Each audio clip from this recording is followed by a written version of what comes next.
பேரன்பிற்கும் போற்றுதலுக்கும் உரிய Indian pillars Vinod அவர்களே, இன்றைக்கு ரோட்டரி குடும்பம் போல மேடை முழுவதும் ரோட்டரி நண்பர்களாக இருக்கிறார்கள்.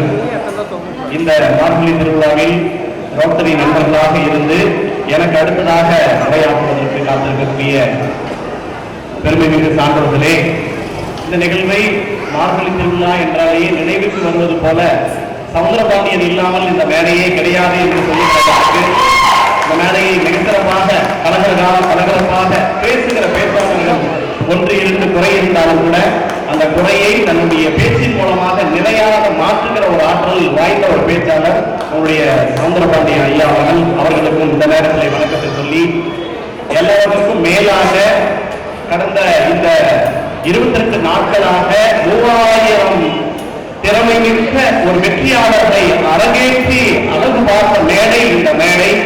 அதற்கு மூலாதாரமாக இருந்த மக்கள் நீங்கள், உங்களை பாராட்டுவதிலே வாழ்த்து தெரிவிப்பதிலே மிக்க ஒரு மகிழ்ச்சி அடைகிறேன். இந்த மேடை ஒரு வினோத் சொன்ன மாதிரியே தமிழகத்தினுடைய தலை சிறந்த நகரங்களாக இருக்கக்கூடிய திருச்சியோ தஞ்சாவூரோ அல்லது சென்னையோ போன்ற நகரங்களிலே தான் நாம் இந்த மாதிரியான நிகழ்வுகளை எல்லாம் பார்க்க முடியும். ஆனால் ஒட்டுமொத்தமாக கடந்த சில வருடங்களாக தர்மபுரியை எல்லோரும் திரும்பி பார்க்க வைக்க இந்த நிகழ்வு அமைந்திருக்கிறது. ஒரு 5 ஆண்டுகளுக்கு முன்னால், 10 ஆண்டுகளுக்கு முன்னால், 15 ஆண்டுகளுக்கு முன்னால் அவ்வப்போது ஒரு செய்தி வரும், இந்த விஜய் வித்யாலயா கல்லூரி பள்ளியினுடைய மாணவி முதலிடம், தமிழகத்திலேயே முதலிடம் பிடித்தார் என்கிற மாதிரியான செய்திகள் எல்லாம் வரும். அதற்கு பிறகு ஏதாவது 1-2 சாதனைகள் என்று ஆங்காங்கே பத்திரிகைகளில் நம்முடைய தர்மபுரியினுடைய பெயர் அடிபட்டுக் கொண்டிருக்கும். மற்ற நேரங்களில் எல்லாம் தர்மபுரி ஒரு வறண்ட மாவட்டம், ஒரு வறட்சியான மாவட்டம் என்றுதான் எல்லோரும் சொல்லிக் கொண்டிருப்பார்கள். ஆனால் இன்றைக்கு தமிழகத்திலேயே இவ்வளவு அமைப்புகள் வேற எந்த மாநிலத்திலேயும் இருந்திருக்காது, எந்த மாவட்டத்திலேயும் இருந்திருக்காது. அவ்வளவு அமைப்புகள், ஒரு என பேர் சொன்னாலே 4 மணி நேரம் ஆகும், நேரம் வேற இல்லை. அவ்வளவு அமைப்புகள் இந்த தர்மபுரியிலே தர்மம் செய்து கொண்டிருக்கிறது. இது அவையார் வாழ்ந்த புனிதமான ஒரு பூமி, அதியமான் வாழ்ந்த புனிதமான ஒரு பூமி. இந்த பூமியில் இன்னும் ஆயிரக்கணக்கான அமைப்புகள் வர வேண்டும்.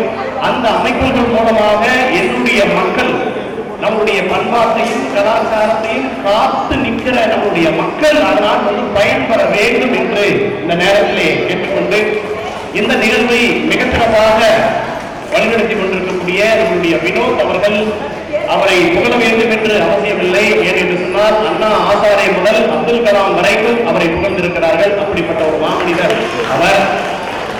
அவர் உடலிலே ஓடக்கூடிய ரத்தங்கள் ஒரு 7 லிட்டர் என்று சொன்னாலும் கூட குறைஞ்சபட்சம் ஒரு 700 பேருக்காவது உயிரை கொடுக்கிற மாபெரும் ஆற்றல் வாய்ந்தவர் நம்முடைய வினோத் அவர்கள். அவர்களை பற்றி சொல்லுகிற போது எனக்கு ஒரே ஒரு நிகழ்வு நினைவில் காத்து வருகிறது. இது மார்கழி மாதம், கண்ணனை நினைக்கிற மாதம். கண்ணனை நினைத்துக் கொண்டு யார் எந்த விதமான பிரதிபலனையும் எதிர்பாராமல் உழைத்துக் கொண்டிருந்தாலும் அவர்களுக்கு பலன் வீடு தேடி வரும் என்பதில் எந்த விதமான மாற்றமும் இல்லை. இன்னும் சில மாதங்களில் இந்த மேடையிலே ஒரு பெயரை உச்சரிப்பதற்கு வினோத் அவர்கள் காத்திருக்கிறார்கள். அது சிங்கமாக இருக்கலாம், சிங்கியாக இருக்கலாம். அந்த இன்னும் ஒரு 3 மாதம் காத்திருங்கள். ஒரு அற்புதமான இவ்வளவு சேவைகளை செய்து கொண்டிருக்கிறார். அந்த சேவைக்கான பலன் இன்னும் ஒரு 4-5 மாதங்களுக்குள்ளாக அவருக்கு கிடைக்க இருக்கிறது. எல்லாம் வல்ல இறைவன் அவருக்கு அருள் புரியட்டும் என்று சொல்லி நல்ல வாய்ப்பிற்கு நன்றி பாராட்டி, எதிரிலே அமர்ந்து நம்முடைய பண்பாட்டையும் கலாச்சாரத்தையும் கட்டி காத்துக் கொண்டிருக்கக்கூடிய, கலைகளை அரங்கேற்றம் செய்து கொண்டிருக்கக்கூடிய அத்தனை சகோதர சகோதரிகளுக்கும் இருந்து உற்சாகமாக கைத்தட்டி எல்லோரையும் ஆரவாரித்துக் கொண்டிருக்கக்கூடிய உங்களுக்கும், எல்லாவற்றிற்கும் கைத்தட்டினால் கூட பரிசு கிடைக்கும் என்று கைத்தட்டுவதற்கெல்லாம் பரிசு கொடுத்துக் கொண்டிருக்கக்கூடிய நம்முடைய மேடையினுடைய நிறைய ஸ்பான்சர்ஸ் இங்க நிறைய பேர் இருக்காங்க. அவர்கள் எல்லோருக்கும் நன்றியை சொல்லி விடைபெறுகிறேன். நன்றி, வணக்கம்.